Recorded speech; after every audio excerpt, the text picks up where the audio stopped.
Welcome to the Cave of Wonders. I am Lord Callous of the Dreamwalkers.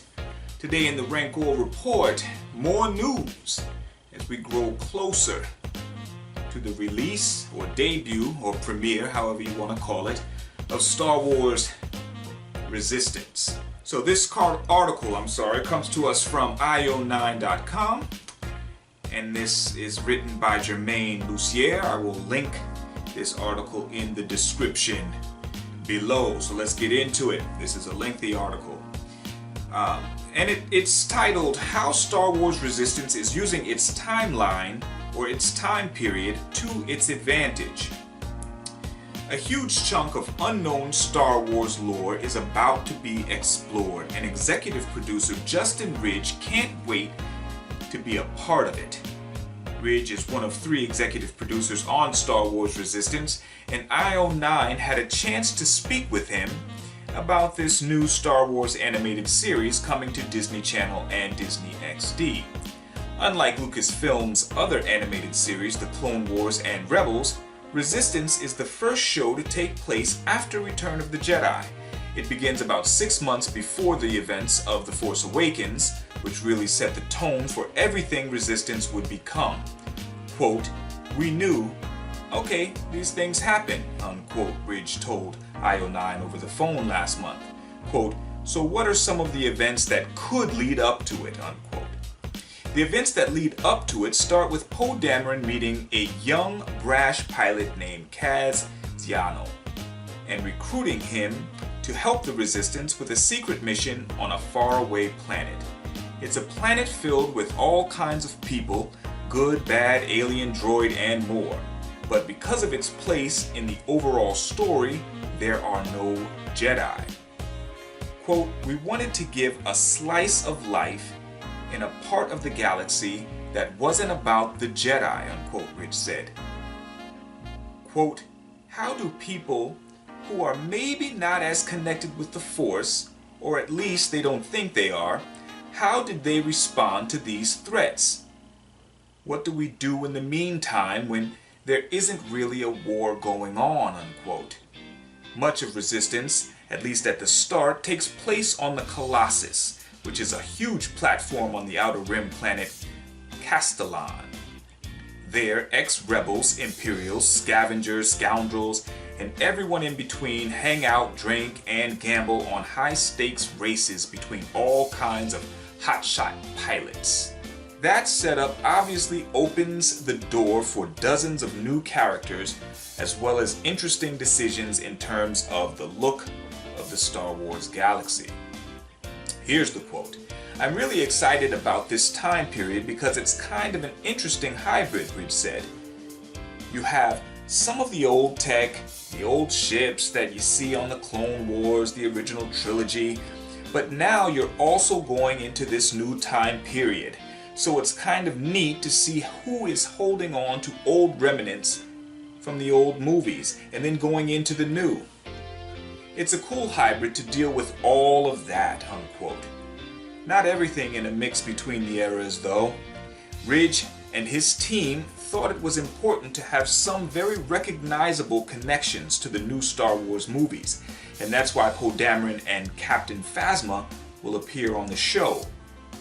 Quote, "We knew we needed to have some things overlap a little bit with the new movies in order for people to understand the time period that this is taking place," Ridge said, "and to really feel like, oh, this is Star Wars. It's just happening in a different location than we've seen before."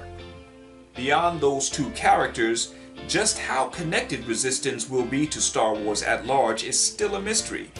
Given its title, it seems likely we'll learn not just more about the Resistance before, and perhaps even during and after The Force Awakens, but the First Order as well.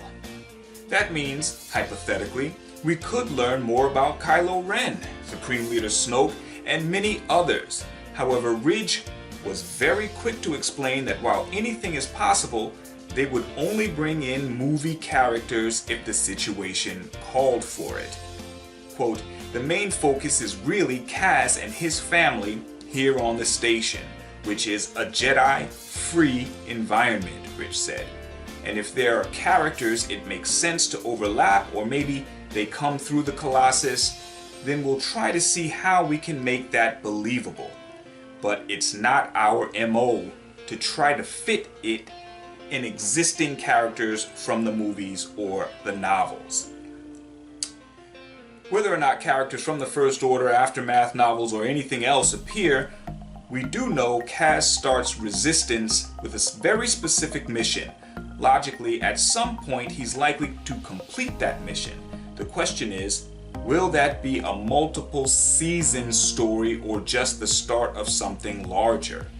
Ridge wouldn't say for sure, but his cryptic answers seem to suggest this was just the beginning. Quote, "We have lots of story in mind, so the hope is to continue past as the first season." Ridge answered, quote, "The hope is also to have several seasons to tell the stories. Just don't expect those stories to get as dark as the movies. Star Wars Resistance is, by design, a show aimed at younger audiences, but Ridge stresses balancing that with Star Wars of the past is one of their biggest challenges. It's our priority to make sure we're respectful to Star Wars and the stories that led up to it," Ridge said. "We don't want to deviate away from what we've done before, but we definitely want this to be more accessible for kids, young fans, and old fans alike. It's definitely a balance we're very aware of all the time. Now you're aware too. Star Wars Resistance premieres its first 2 episodes at 10 p.m. this Sunday on Disney Channel and Disney Now. All future episodes will follow the same pattern, premiering on Disney Channel Sunday nights with subsequent airings on Disney XD.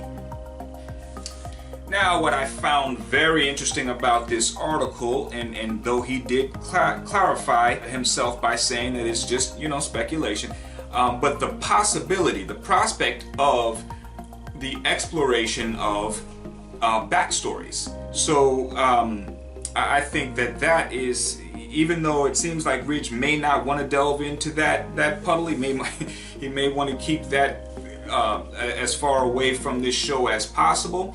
But knowing how Disney tries to keep that continuity, they try to keep everything interlaced, intertwined, and consistent. We may, like Ridge said, if it makes sense to bring these characters in, they will do it.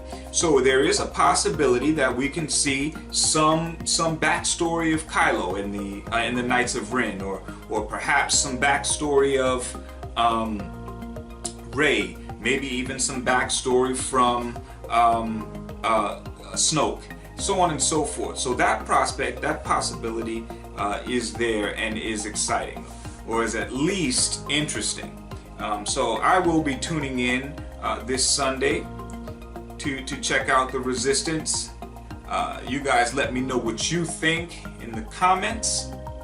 If you haven't already, please like, subscribe, share on Twitter, social medias, and all that good stuff. As always, this has been the Rancor Report. Until next time.